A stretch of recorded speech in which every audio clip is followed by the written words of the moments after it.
menjawab polemik baptisan dalam nama Tuhan Yesus. Pada episode sebelumnya telah kita bahas mengenai pernyataan-pernyataan para tokoh gereja sepanjang zaman seputar formula baptisan dalam nama Tuhan Yesus. Hal itu menunjukkan bahwa formula baptis dalam nama Tuhan Yesus telah ada sejak abad ke-1. Selain itu juga bahwa Tuhan telah menyatakan sejak zaman Perjanjian Lama bahwa Dia akan menegakkan namanya di Yerusalem, yang merupakan satu-satunya nama Tuhan. 5. Sem YHWH, nama milik YHWH, yang ditegakkan atas Yerusalem secara literal adalah nama Yesus Raja orang Yahudi di tiang salib. Para nabi yang bernubuat tersebut termasuk Musa telah melihat secara roh kera kematian Yesus dan namanya pada salib. Ketika Elohim menjawab Musa secara roh sedang melihat salib Yesus dan Elohim sedang memperlihatkan penyalibannya. Dan Musa menyebutkan namanya kepada orang Israel, Yahwa. Akronim dari Yesuhayah. Artinya dia inilah Yesu. Keluaran pasal 3 ayat 14, TB, firman Allah kepada Musa, Aku adalah Aku, lagi firman-Nya, beginilah kau katakan kepada orang Israel itu, Akulah Aku telah mengutus Aku kepadamu. Lukas pasal 9 ayat 31, TB, keduanya menampakkan diri dalam kemuliaan dan berbicara tentang tujuan kepergiannya yang akan digenapinya di Yerusalem. Matius 27:37 dan di atas kepalanya terpasang tulisan yang menyebut alasan mengapa ia dihukum, inilah Yesus Raja orang Yahudi.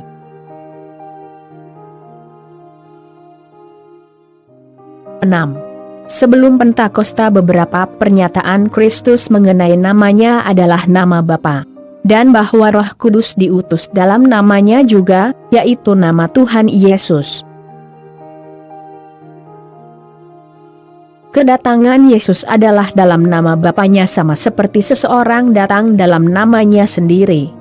Yohanes pasal 5 ayat 43 Aku datang dalam nama Bapa-Ku dan kamu tidak menerima Aku, jikalau orang lain datang atas namanya sendiri, kamu akan menerima dia. Yohanes pasal 10 ayat 25 Yesus menjawab mereka, Aku telah mengatakannya kepada kamu, tetapi kamu tidak percaya. Pekerjaan-pekerjaan yang kulakukan dalam nama Bapa-Ku, itulah yang memberikan kesaksian tentang Aku. Yohanes pasal 14 ayat 26 Tetapi penghibur, yaitu Roh Kudus, yang akan diutus oleh Bapa dalam namaku, dialah yang akan mengajarkan segala sesuatu kepadamu dan akan mengingatkan kamu akan semua yang telah kukatakan kepadamu. Yohanes pasal 15 ayat 16 Bukan kamu yang memilih Aku, tetapi Akulah yang memilih kamu. Dan Aku telah menetapkan kamu, supaya kamu pergi dan menghasilkan buah dan buahmu itu tetap, supaya apa yang kamu minta kepada Bapa dalam namaku, diberikannya kepadamu.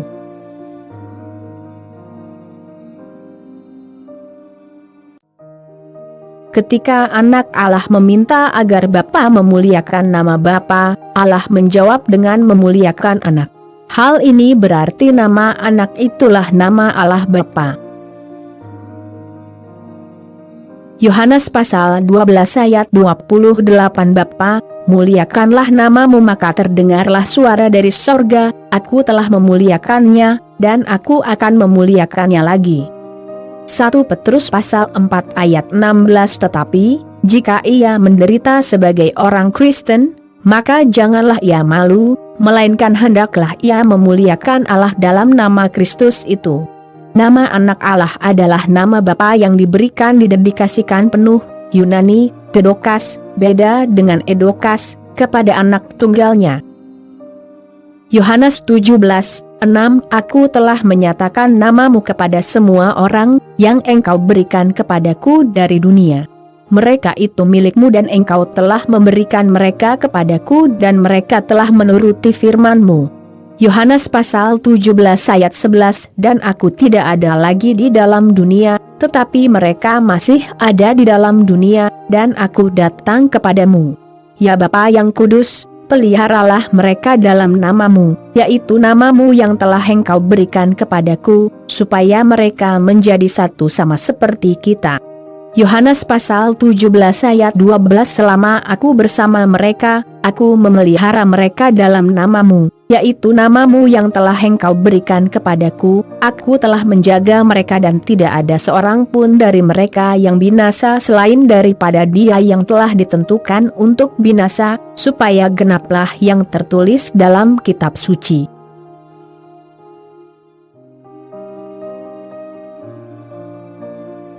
Sebelum Pentakosta, tidak seorang pun yang pernah berdoa kepada Bapa dalam nama Anak Tunggal Allah. Yohanes pasal 16 ayat 24. Sampai sekarang kamu belum meminta sesuatu pun dalam namaku. Mintalah maka kamu akan menerima, supaya penuhlah sukacitamu. Tetapi suatu hari dijanjikan oleh Yesus, bahwa murid-murid akan langsung meminta kepada Bapa dalam nama-Nya Yesus. Yohanes 16 ayat 23, 25-26 TB, dan pada hari itu kamu tidak akan menanyakan apa-apa kepadaku. Aku berkata kepadamu, sesungguhnya segala sesuatu yang kamu minta kepada Bapa, akan diberikannya kepadamu dalam namaku.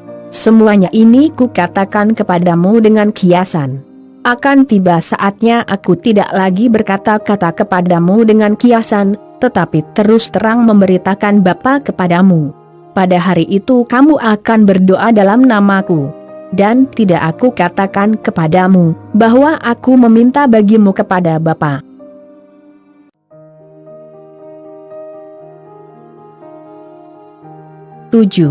Pada hari Pentakosta, digenapilah bahwa murid-murid mulai berdoa pada Bapa dalam nama Tuhan Yesus. Baptisan amanat agung menurut Mat 29:18 pertama kali dilaksanakan dalam nama Tuhan Yesus. Dengan demikian sejak Pentakosta lahirlah nama Bapa dan nama Anak dan nama Roh Kudus adalah nama Tuhan Yesus. Kisah Para Rasul 2 ayat 38. Jawab Petrus kepada mereka, bertobatlah dan hendaklah kamu masing-masing memberi dirimu dibaptis dalam nama Yesus Kristus untuk pengampunan dosamu, maka kamu akan menerima karunia Roh Kudus. 8. Baptisan dalam nama Tuhan Yesus adalah secara literal dengan menyebut, berseru, pada nama Tuhan Yesus. Bukan hanya dengan iman pada Yesus, namun benar-benar diucapkan. Kisah Para Rasul 22 ayat 16. Dan sekarang, mengapa engkau masih ragu-ragu? Bangunlah, berilah dirimu dibaptis, dan dosa-dosamu disucikan sambil berseru kepada nama Tuhan. Roma 10 ayat 9-15 TB. Sebab jika kamu mengaku dengan mulutmu bahwa Yesus adalah Tuhan, dan percaya dalam hatimu bahwa Allah telah membangkitkan Dia dari antara orang mati, maka kamu akan diselamatkan. Karena dengan hati orang percaya dan dibenarkan, dan dengan mulut orang mengaku dan diselamatkan. Karena kitab suci berkata, barang siapa yang percaya kepada Dia, tidak akan dipermalukan, sebab tidak ada perbedaan antara orang Yahudi dan orang Yunani. Karena Allah yang satu itu adalah Tuhan dari semua orang, kaya bagi semua orang yang berseru kepadanya. Sebab, barang siapa yang berseru kepada nama Tuhan, akan diselamatkan. Tetapi bagaimana mereka dapat berseru kepadanya, jika mereka tidak percaya kepada Dia? Bagaimana mereka dapat percaya kepada Dia, jika mereka tidak mendengar tentang Dia?